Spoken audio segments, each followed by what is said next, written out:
Good morning, folks. It is Saturday, July 19th. Well, yep. Saturday, July 26th. I'm sorry. My bad. I saw the 19 at the bottom there, and it's 7:19 in the morning. July 26th. And I see where the vegetable police had put out a video 2 days ago about, the pretty much talking about the sugar diet fad craze is over. He had to say some things to say about people jumping on it, for quick recognition and stuff like that, selling ebooks and different things like that. It was quite comical. He's like, said something about seagulls, because he was standing there with some seagulls behind him. Seagull diet. Then the next thing you know, that's my thing. Visit my website. Buy my ebook, The Seagull Diet. But it's so true. I mean, that's what gets quick attention to things, even if they could work or could be effective. The thing of it is it was a gateway to the low fat message, is what it was. Despite all the get rich quick schemes out there. Now, it was different for me. I was already losing weight, and I just saw the sugar diet come along. I was on weight loss protocols before that. I have experienced weight loss before the sugar diet on my channel. I will document it. So for me, it was just an experiment. Like my channel, for instance, Latchkey Gen Xer.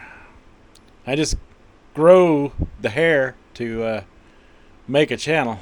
I've lived it. This is me in my wedding photos.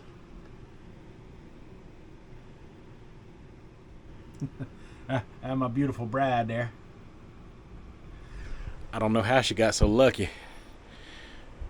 But as you can see, it's a lifestyle for me. I've lived it. That's a whole story in itself.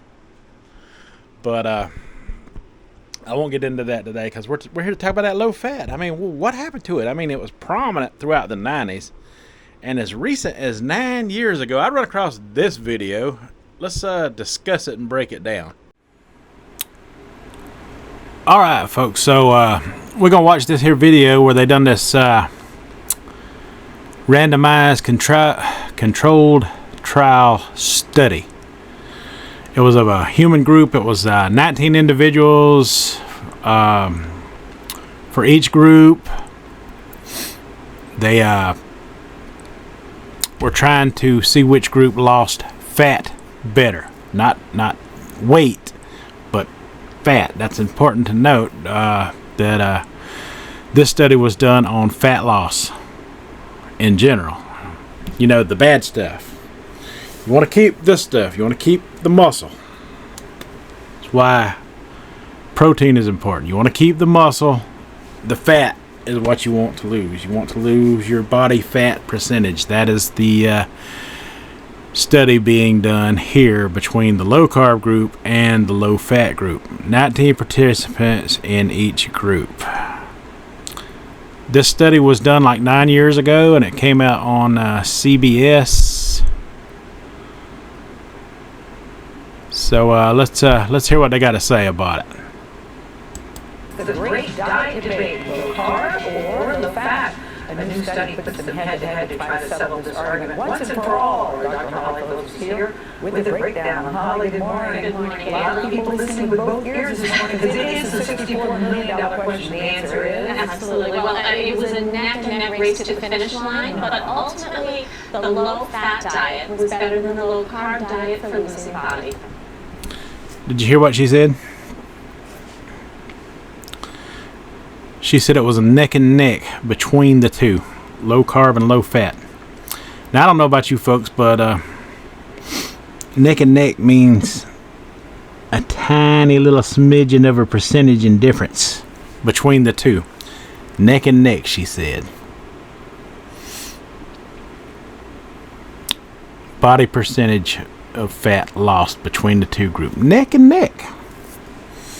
Let's see what neck and neck means for an expert like her. Because I know what it means for me. What does it mean for you? Tell me down in the comments. Does that surprise you? You know, it doesn't really surprise me. You know, one of the things that people really focus on is the benefits of low-carb diets in that they cut insulin levels, which in theory helps your body to lose stored fat. Now, the researchers found even though this is true, cutting down how much fat you eat makes a much bigger difference in Cutting down how much fat you eat, she says, makes a much bigger difference. That don't sound too neck and neck to me. So both are effective in cutting down body fat. But cutting out fat versus carbs makes a bigger difference, she said. But it's neck and neck. I guess you got to tread on eggshells sometimes. losing body fat overall. But how did they actually test this? Was it like a real world scenario that could apply? Right. Well, this was a very unique study in that it was incredibly precise. They asked 19 people who were overweight to stay in the lab for 2 different 2-week periods, during which everything was monitored. So during their first stay, they cut their carbs by 800 calories a day. During their second stay, they cut fat by 800 calories a day. Both times they exercised for an hour a day on a treadmill. It turned out that when they cut carbs, they both groups exercised every day on a treadmill. That's going to be important in a minute.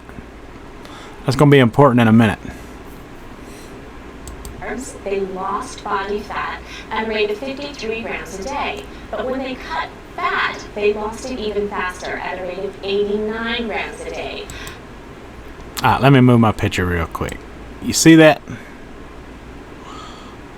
You see that right there?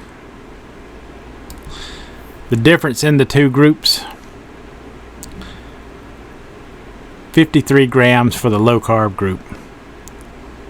89 grams. But it was neck and neck. That don't seem too neck and neck to me. Neck and neck to me is a few little minute points between the two. Seems like clearly cutting the fat, the low fat group, had a way bigger advantage than just neck and neck, in my opinion.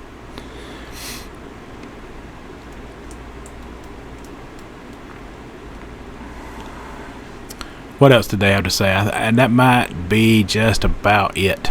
So cutting down the amount of fat you eat helped them to burn fat. So a very controlled environment, obviously. So for the rest of us, In the real world. in the real world, Yeah. you know, at about 9 o'clock at night, I'd love a bag of peanut M&Ms. Now they're just getting ridiculous with their stuff.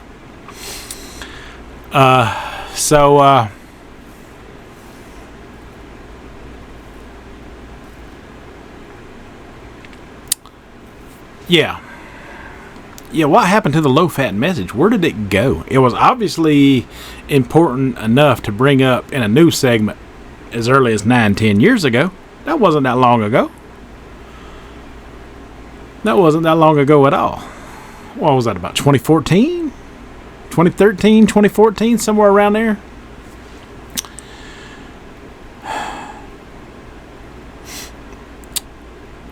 When you're talking about body fat percentage, the fat is what you want to get rid of more than you want to get rid of the weight.